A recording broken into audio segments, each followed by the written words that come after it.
दोस्तों नमस्कार। इस वीडियो में हम फिगर काउंटिंग के दूसरे पार्ट को पढ़ेंगे। एक पार्ट मैंने ऑलरेडी अपलोड कर दिया है जो आपके स्क्रीन पे दिख रहा होगा।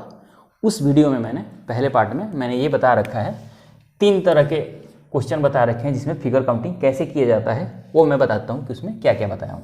तो देखिए, एक ये मैंने बता रखा है कि अगर लंबवत डिवाइड हो त्रिभुज, लंबवत डिवाइड हो तो इसमें त्रिभुज की काउंटिंग कैसे करते हैं। एक तो ये मैंने बता दिया है उस वीडियो में जो आपके स्क्रीन पे दिख रहा होगा, और एक मैंने बता रखा है कि अगर ये क्षैतिज रूप से डिवाइड हो त्रिभुज तो इसमें कितने त्रिभुज होंगे, ये भी मैंने बता दिया है। यानी ये पहला टाइप है, ये दूसरा टाइप, और ये तीसरा टाइप मैंने बता रखा है, दूसरा टाइप है ये, और ये तीसरा टाइप जो मैंने बता रखा है उसमें ये बता रखा है कि त्रिभुज जब क्षैतिज और लंबवत दोनों डिवाइड हो, ठीक है, तो कैसे त्रिभुज की काउंटिंग करते हैं। यानी ये तीनों तरह के जो क्वेश्चन हैं, जो फिगर काउंटिंग से क्वेश्चन पूछे जाते हैं, इसको मैंने पहले वीडियो में बता दिया है।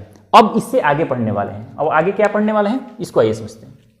चौथा टाइप के क्वेश्चन हम आइए करते हैं। क्वेश्चन इसमें इस तरह से पूछा जाता है आपसे, त्रिभुज में, त्रिभुज काउंटिंग में ये एक त्रिभुज दे दिया जाता है और त्रिभुज के अंदर त्रिभुज बने होते हैं, ठीक है।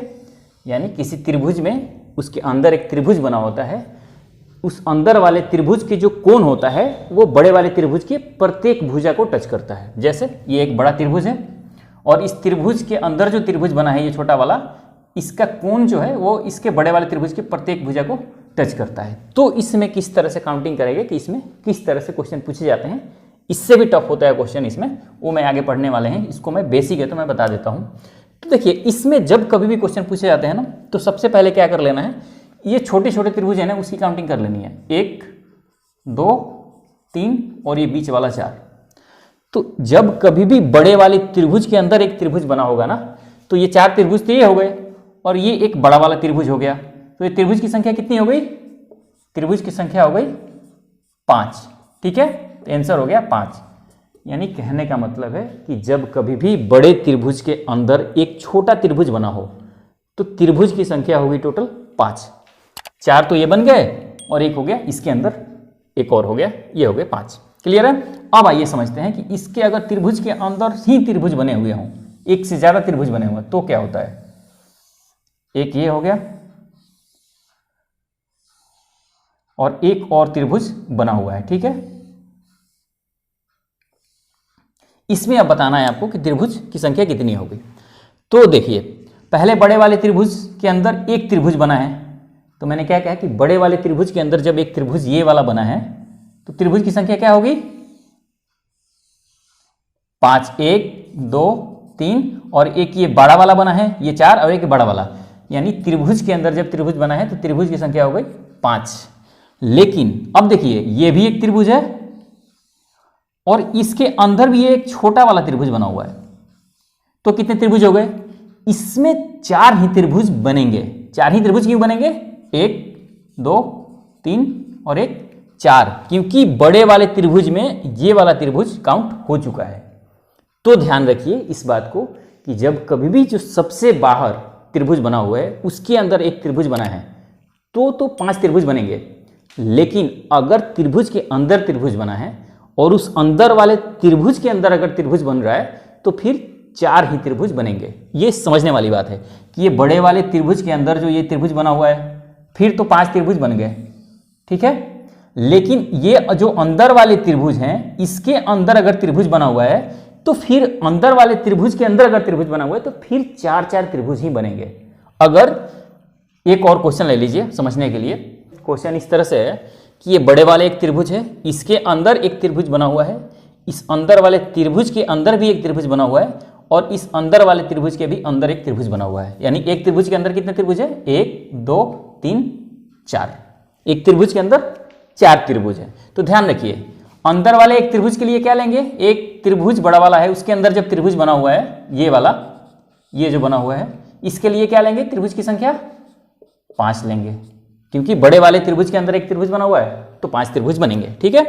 अब इसके अंदर जो त्रिभुज बना हुआ है उसके लिए 4 त्रिभुज ही बनेंगे।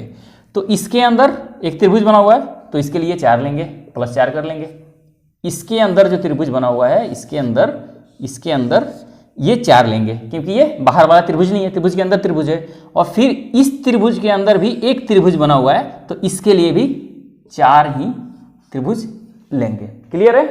यानी कि त्रिभुज के अंदर जितने त्रिभुज बने हुए हैं पहले गिनती कर लेंगे, 1, 2 और 3। 3 त्रिभुज बने हुए हैं, तो एक त्रिभुज के लिए 5 लेंगे और बाकी 2 त्रिभुज के लिए 4 त्रिभुज की संख्या काउंट करेंगे। अगर इसके अंदर भी एक त्रिभुज और बना होता तो त्रिभुज के अंदर त्रिभुज कितना होता? 1, 2, 3 और 4।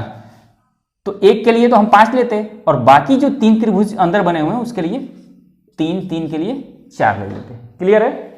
यानी कि त्रिभुज के अंदर जितनी त्रिभुज बने हुए हैं उसको काउंटिंग कर लेंगे। अगर त्रिभुज के अंदर 5 त्रिभुज बने हुए हैं तो एक त्रिभुज के लिए 5 त्रिभुज की संख्या गिनती करेंगे और बाकी 4 के लिए 4 लेंगे। क्लियर है? मुझे उम्मीद है कि ये फैक्ट क्लियर हो गया होगा।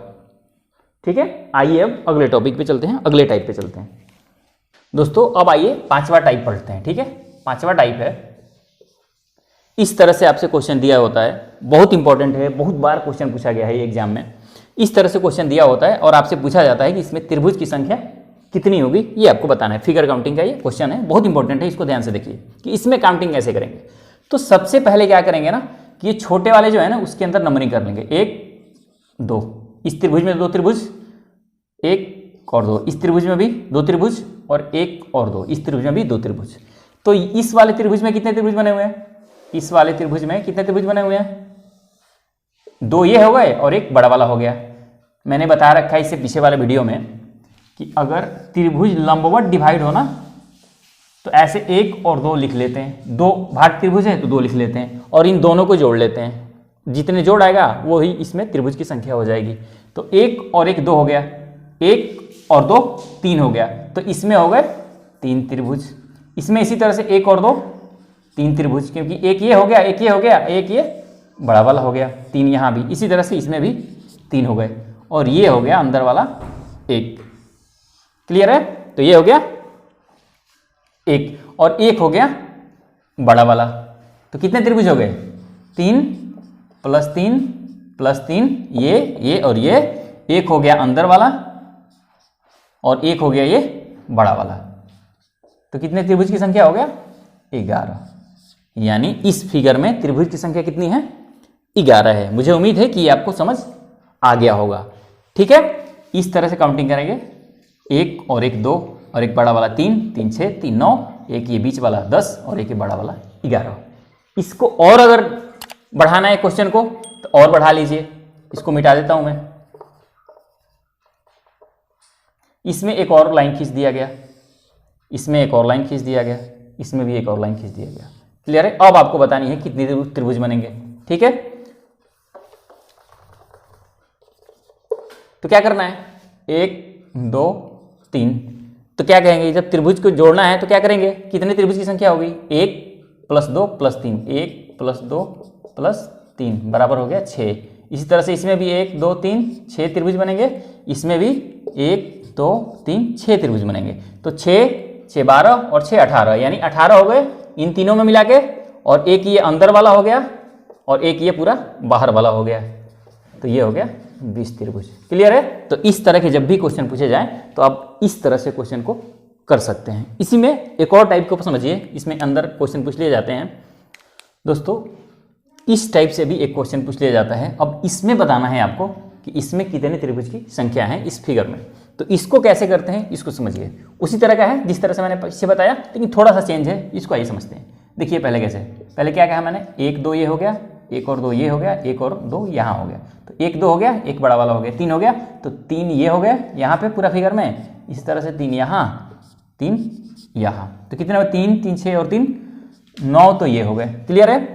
अब आइए समझते हैं कि इस त्रिभुज के अंदर अगर त्रिभुज बना हुआ है तो कितने त्रिभुज बनेंगे? 4 त्रिभुज बनेंगे, 1 2 3 और ये 4, तो ये हो गए 4 और एक ये बड़ा वाला हो गया। क्लियर है? एक ये हो गया बड़ा वाला, तो ये कितने हो गए? एक ये हो गया और एक ये बड़ा वाला हो गया, तो ये कितने हो गए? एक ये हो गया। तो त्रिभुज संख्या कितनी हो गई? 9 4 13, 1 14 और 1 15।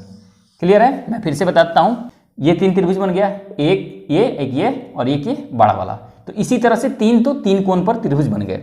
अब आइए समझते हैं, एक ये, 2, 3 और 4, और 4 ये वाला त्रिभुज बन गया, ये वाला 1, 2, 3 और 4। इसके बाद एक ये बन गया और एक ये पूरा बड़ा वाला बन गया। तो ये त्रिभुज की संख्या कितनी हो गई? 15। मुझे उम्मीद है कि ये आप समझ गए होंगे और इस तरह से क्वेश्चन आएगा तो आप आसानी से बना देंगे। क्लियर है? अब आइए चलते हैं अगले टाइप पे। दोस्तों, क्वेश्चन इस तरह से आपसे पूछ लिया जाता है कि इस तरह का फिगर दिया होता है और आपको बताना होता है कि इसमें त्रिभुज की संख्या कितनी होगी, और इससे टफ भी क्वेश्चन पूछ लिए जाते हैं। तो पहले मैं आपको बेसिक बताता हूं कि इसको किस तरह से आसान तरीके से इस क्वेश्चन को कर सकते हैं। तो ध्यान रखिए, पहले त्रिभुज की संख्या कितनी है आपको बतानी है। तो इसमें देख लीजिए कि जब कभी भी त्रिभुज में प्रत्येक भुजा पर अगर समान त्रिभुज बन रहा है, जैसे एक ये लाइन है, एक ये है और एक ये है, यहाँ भी 3 बन रहा है, यहाँ भी 3 बन रहा है और यहाँ भी 3 त्रिभुज बन रहा है, यानी प्रत्येक भुजा पर समान त्रिभुज बने होंगे। जैसे यहाँ पे कितने त्रिभुज बने हुए हैं? एक ये, एक वाला ये बना है, एक ये, 3 यहाँ बना हुआ है। फिर इसी तरह से इस पे एक ये और एक ये, इसी तरह से इस पे एक ये, यानी प्रत्येक भुजा पर 3 त्रिभुज बना हुआ है। अगर प्रत्येक भुजा पर समान त्रिभुज बने हुए हैं तो ये समझ लीजिए कि ये सममित त्रिभुज बने हुए हैं, यानी सभी त्रिभुज की भुजाएं इसके अंदर की समान है, समान त्रिभुज है। अब इसको करने का तरीका क्या है, इसको समझिए। जितनी भी प्रत्येक भुजा पे त्रिभुज बन रहा है उसको इस तरह से काउंटिंग कर लेंगे, जैसे 1, 2 और 3, इस तरह से गिनती लिख लेंगे, क्योंकि ये 1, 2 और 3, एक प्रत्येक भुजा पे 3 त्रिभुज बन रहा है तो 3 लिख लेंगे। अब इस 1 के सामने क्या कर लेंगे, 1 लिख देंगे और इस 1 को इस 2 में जोड़ देंगे। तो जोड़ कितना आएगा? 3। इस 3 को यहां लिख देंगे, फिर इस 3 को इसमें जोड़ देंगे, ये जोड़ आएगा, ये लिख देंगे, कितना आएगा? 3 और 3 6, यहां लिख देंगे। उसके बाद क्या करेंगे कि उसके बाद इन सबको जोड़ेंगे, तो 1 + 3 और +6, यानी 1 + 3 + 6 करेंगे तो कितना आएगा? 10 आ गया। और 10 आने के बाद क्या करना है, इसको ध्यान से सुनिए कि नीचे से ऊपर की ओर जाएंगे, ठीक है, और ये पहले वाले को छोड़ देंगे और दूसरे को काउंट कर लेंगे, फिर एक को छोड़ेंगे, फिर एक को काउंट कर लेंगे, ऐसे हो रहा है। तो पहले वाले को मैंने छोड़ दिया, इस 6 को मैं छोड़ दिया और 3 की काउंटिंग यहां कर दिया। इसके बाद तो 1 है, इसको छोड़ना है, उसके बाद कोई नंबर नहीं है, तो ये 3 को मैंने काउंटिंग कर लिया। तो कितने त्रिभुज बनेंगे? 10 और 3 13 त्रिभुज की संख्या इसमें होगी अगर आप काउंटिंग करेंगे तो। क्लियर है? तो इस तरह से इस क्वेश्चन को कर सकते हैं। आइए एक और क्वेश्चन को करते हैं इसमें, जो थोड़ा सा ज्यादा त्रिभुज इसमें बने हुए हैं।